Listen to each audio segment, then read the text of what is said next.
So I have an idea that I want to share with you. It's an ancient idea with relevance today. And the idea is walking like a mountain. Mountains are constantly changing. They're growing and eroding. And so too is each one of us, constantly changing. It's the nature of nature. But let me start at the beginning. I grew up in the mountains just east of here. And as a young child, I was immersed in nature, with trees, ponds, streams, always around me. My parents and grandparents taught me the names of all the animals, all the wildflowers, and the wild edible berries, and where to find them. These mountains became the landscape of my identity.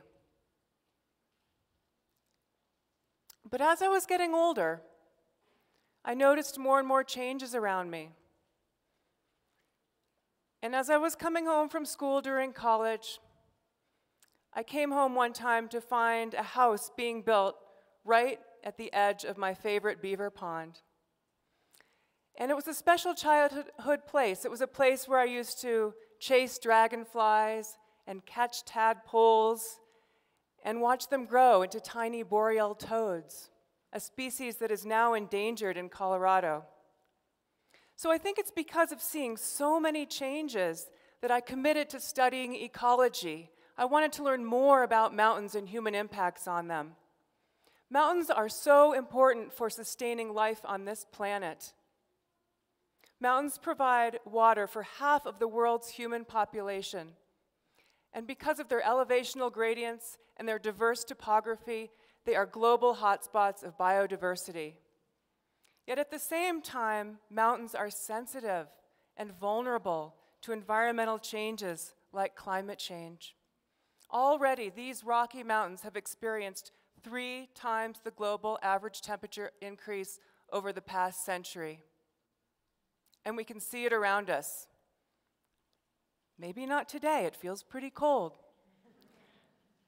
But in the earlier onset of spring, in the shorter winters, in massive bark beetle outbreaks and forest die-off, and in devastating forest fires.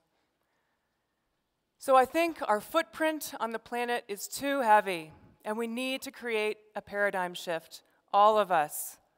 What can we do to take action and create positive change in harmony with the nature of nature? So inspired by the work of many philosophers, this is where the idea of walking like a mountain comes in. On my family's living room wall, when I was a young girl growing up, there was a poster with a quote from the ancient Greek philosopher Heraclitus that said, "Nothing endures but change." And as a young girl, I'm sure I had no idea what that meant. But now when I think back on it, I think that quote might have helped me accept and make peace with all of the changes around me. There's another great philosopher who I love, the great Zen master Dogen, who lived in Japan 800 years ago. And Dogen said, "Mountains walking is just like human walking." And what Dogen meant by that is that each one of us, the mountains standing by us, the rivers flowing past us, are all part of the same interconnected and ever-changing process of life. And this is the nature of nature.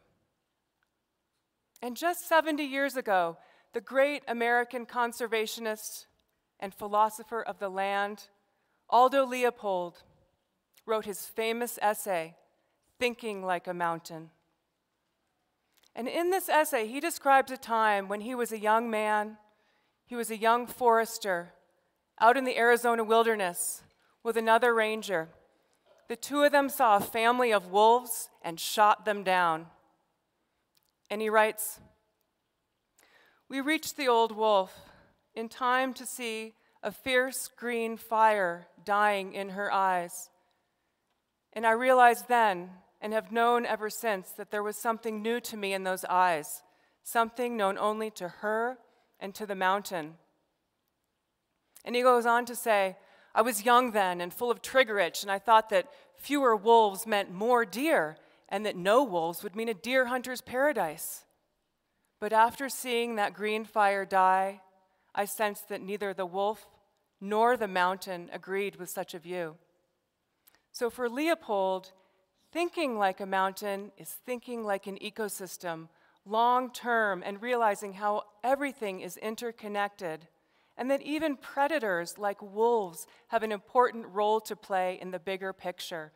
Without wolves, there's overpopulation of deer and erosion on the mountains. So for me, that idea of walking like a mountain has been a source of creative engagement in my community, a source of inspiration to create positive change. And in 1997, I started a place-based education organization, so all young people growing up in this community can experience nature firsthand and learn about their home place. But lately, I've been thinking a little bit more deeply about how each one of us can take action, create positive change in harmony with the nature of nature.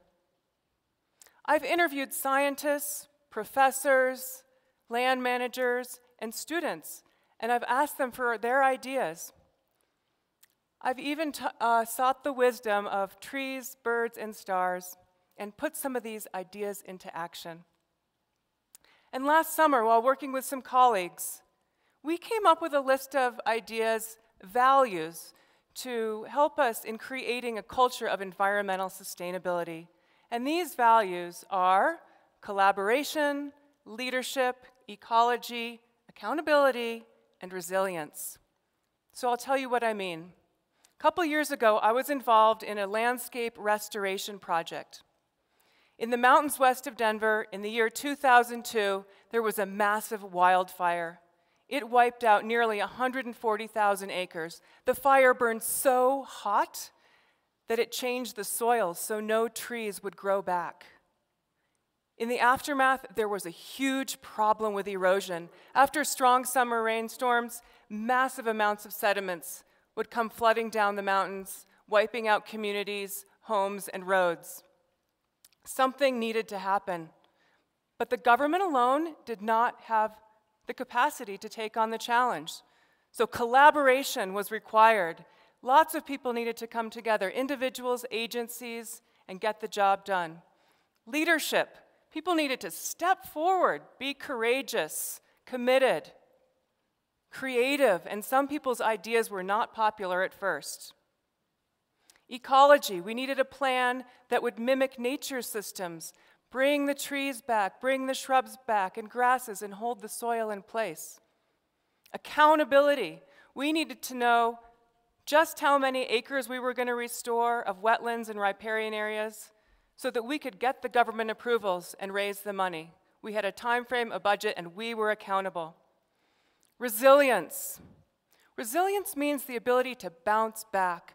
So throughout the plan, we created social and ecological resilience. We trained people so that they would be able to tackle these challenges in the future. And on the land, we built new wetlands and systems of check dams to hold the soil in place. And now, it's working. It's working. The soil is staying in place, and for the first time in 10 years, native fish have come back to the watershed.